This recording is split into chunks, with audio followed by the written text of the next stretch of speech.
बच्चों यहाँ पर नेक्स्ट क्वेश्चन अगर आप देखें, काफ़ी अच्छा क्वेश्चन है। यहाँ पर बोला गया है कि एक रॉड है इस तरीके से, और इस रॉड को हम इसके एक एंड के अबाउट रोटेट कर रहे हैं। इस रॉड को हम इसके एक एंड के अबाउट रोटेट कर रहे हैं, और कितने एंगल से रोटेट कर रहे हैं बच्चों? थीटा एंगल से रोटेट कर रहे हैं। मतलब पहले ये इस तरह से थी वर्टिकल, इसको हमने थीटा एंगल से रोटेट कर दिया। आपको बताना है ग्रेविटेशनल पोटेंशियल एनर्जी में कितना चेंज होगा। बच्चों बहुत सिंपल सा कॉन्सेप्ट है।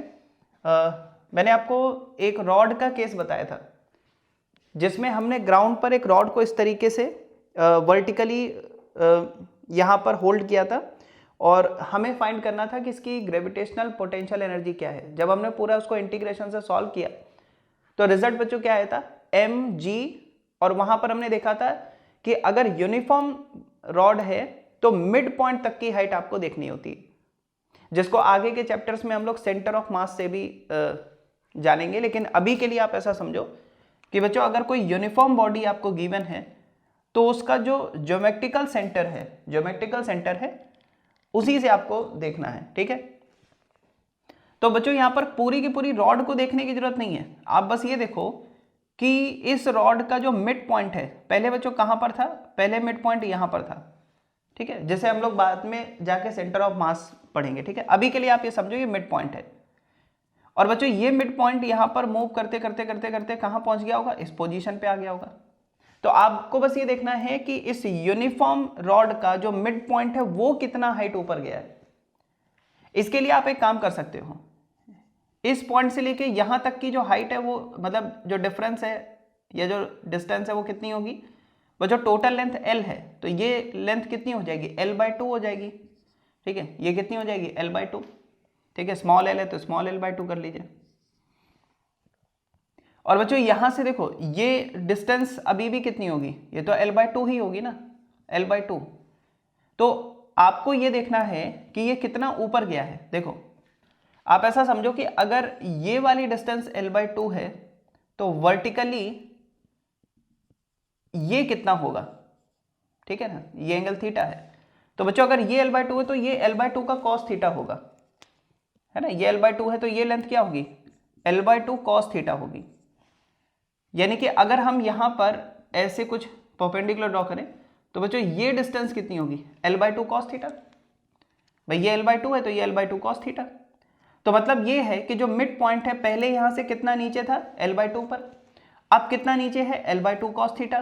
तो बच्चों अपनी जगह से ऊपर कितना गया है? ये h कितना होगा? तो अगर हम ये h फाइंड करें तो हम कहेंगे भाई टोटल लेंथ क्या है? ये l/2 में से क्या माइनस कर दें? ये कितना है? l/2 cos theta. तो यहां से l/2 कॉमन कर लो, ये आ जाएगा 1 - cos थीटा। यानी कि जो मिड पॉइंट है वो इतना ऊपर गया है। और बच्चों मिड पॉइंट जितना ऊपर गया है उसी से हम बताएंगे कि पोटेंशियल एनर्जी कितने से इंक्रीज होगी, ग्रेविटेशनल पोटेंशियल एनर्जी mg, और मिड पॉइंट कितना ऊपर गया है, सेंटर ऑफ मास कितना ऊपर गया है, h। तो बच्चों ये क्या हो जाएगा? mg, और h की जगह आप क्या रख दो? l/2 1 - cos थीटा, ठीक है। तो अगर ग्रेविटेशनल पोटेंशियल एनर्जी का इससे रिलेटेड कोई क्वेश्चन आता है तो आप इसको ध्यान रखें अभी के लिए, ठीक है। बाकी जब हम लोग चैप्टर में जाएंगे तो और अच्छे से पढ़ेंगे सारी चीजें। अब बच्चों यहां पर नेक्स्ट क्वेश्चन देखिए जरा। नेक्स्ट क्वेश्चन क्या है? पोटेंशियल एनर्जी का पोजीशन के साथ आपको यहां पर एक ग्राफ गिवन है। इस ग्राफ को बहुत अच्छे से समझना। x = 0 पर पोटेंशियल एनर्जी -u0 है, फिर वो position x0, 2x0, 3x0, 4x0 ऐसे वेरी कर रही है। पोटेंशियल एनर्जी -u0 से +u0, फिर कांस्टेंट, फिर डिक्रीज होकर 4x0 पर 0 हो गई, ठीक है। अब बच्चों यहां पर हमें बताना है, हमें ड्रॉ करना है बेसिकली फील्ड फोर्स का x के साथ ग्राफ ड्रॉ करना है। तो आपको पता होना चाहिए कि जैसे x डायरेक्शन में अगर हम देखें तो along x direction field force क्या होगा? -du/dx, यही होता है। किसी भी डायरेक्शन में फोर्स क्या होता है? उस डायरेक्शन में पोटेंशियल एनर्जी के डिक्रीज होने का रेट पर यूनिट लेंथ। अब जरा एक बात समझो, -du/dx मतलब बच्चों यहां पर क्या देखो, du/dx तो ux ग्राफ का स्लोप होगा, मतलब कि माइनस और साथ में स्लोप ऑफ ux कर्व, ठीक है, यही तो है। मतलब ux कर्व का जो स्लोप है उसमें माइनस साइन लगा दो तो फोर्स मिल जाएगा, ठीक है। तो एक काम करते हैं, स्लोप पहले फाइंड करते हैं। बच्चों आपको पता है किसी भी स्ट्रेट लाइन का स्लोप कांस्टेंट होता है, तो 0 से लेके 2x0 तक एक सिंगल स्ट्रेट लाइन है, फिर 2x0 से 3x0 एक दूसरी स्ट्रेट लाइन है, फिर 3x0 से 4x0 तीसरी स्ट्रेट लाइन है। चलिए इन सबके स्लोप फाइंड करते हैं। तो 0 से लेके पहले 2x0 तक, बीच में कहीं नहीं रुकना है, क्यों? क्योंकि यहां से यहां तक स्लोप तो सेम ही है। तो बच्चों 0 से 2x0, जरा समझो इसका स्लोप क्या होगा। स्लोप पॉजिटिव होगा कि नेगेटिव होगा? पॉजिटिव होगा, है ना। ये पॉजिटिव स्लोप है, ये 0 स्लोप है, ये नेगेटिव स्लोप है, तो ये पॉजिटिव स्लोप है। कितना है स्लोप? Vertical upon horizontal. बच्चों यहां पर देखो, अगर आप यहां से यहां जाते हो तो वर्टिकली कितना ऊपर गए? u0 प्लस u0, मतलब यहां से यहां तक अगर आप देखो, ठीक है, इस लाइन को अगर बहुत ध्यान से देखें ऐसे, तो बच्चों ये कितना है? ये है 2u0, है ना, u0 प्लस u0, 2u0। अच्छा इधर कितना गए? ये हो गया 2x0, है ना, ये 2x0, ये 2u0। तो स्लोप कितना आएगा? Vertical upon horizontal, 2u0 upon 2x0, मतलब कितना आ गया? u0/x0। ठीक है, ठीक है, अब ये हटा देते हैं। इतना तो आपको समझ में आता है कि यहां से यहां तक हॉरिजॉन्टली कितना है? 2x0 और वर्टिकल कितना? 2u0।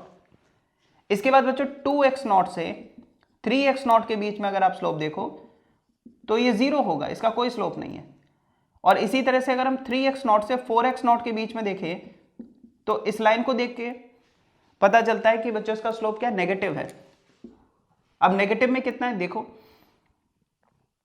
बच्चों, ये कितना है? यहां पर अगर आप देखो तो ये कितना है? ये कितना है? u0, और ये कितना है? x0, तो कितना आएगा? u0/x0। भाई वर्टिकल कितना है? u0, हॉरिजॉन्टल कितना है? x0, तो वर्टिकल अपॉन हॉरिजॉन्टल, इस तरह से। तो बच्चों यहां पर अगर आप देखो स्लोप तो इस तरह से आया। अच्छा स्लोप पता है तो फोर्स भी पता है हमें। भाई नेगेटिव साइन और लगा दीजिए, फोर्स का पता चल जाएगा आपको। तो 0 से लेके 2x0, चलिए अब ग्राफ सीधे सीधे प्लॉट करते हैं। तो बच्चों यहां पर फोर्स और यहां पर हमने क्या लिया? x। ठीक बच्चों, अगर मैं u0/x0 को थोड़ी देर के लिए f0 ले लूं, ठीक है, तो ये क्या, या फिर ऐसे ही रहने दो u0/x0। चलिए देखिए, तो 0 से लेके 2x0 तक स्लोप क्या है? u0/x0। तो बच्चों फोर्स क्या होगा? माइनस साइन लगा दे, माइनस u0/x0, यानी कि हम 2x0 तक अगर हम देखें तो हम फोर्स दिखाएंगे नेगेटिव में। ठीक है, 2x0 तक फोर्स दिखाएंगे नेगेटिव में, ऐसे। कितना बच्चों यहां पर दिखाएंगे? Minus u0/x0। ठीक है, उसके बाद 2x0 से 3x0 के बीच में 0, 2x0 से 3x0 के बीच में देखो 0, इस तरह से। और बच्चों यहां पर अगर हम देखें 3x0 से 4x0 तक क्या है? स्लोप नेगेटिव है, तो फोर्स पॉजिटिव होगा, माइनस साइन और लगा दो, प्लस u0/x0, मतलब कि ऐसे, इस तरह से। यहां पर अगर आप देखो तो ये बच्चों कितना होगा? Plus u0/x0। ठीक है, ऐसा। तो बच्चों ये ग्राफ यहां पर बनेगा, मतलब आप क्या कहोगे कि 0 से लेके 2x0 तक, फिर 3x0 तक, फिर 4x0 तक, है ना। तो 0 से लेके 2x0 तक क्या है? नेगेटिव में फोर्स है, फिर यहां पर 0 फोर्स हो गया, फिर पॉजिटिव में। इस तरह का कुछ आपको ग्राफ यहां से मिलेगा। ठीक, नोट करें इसको।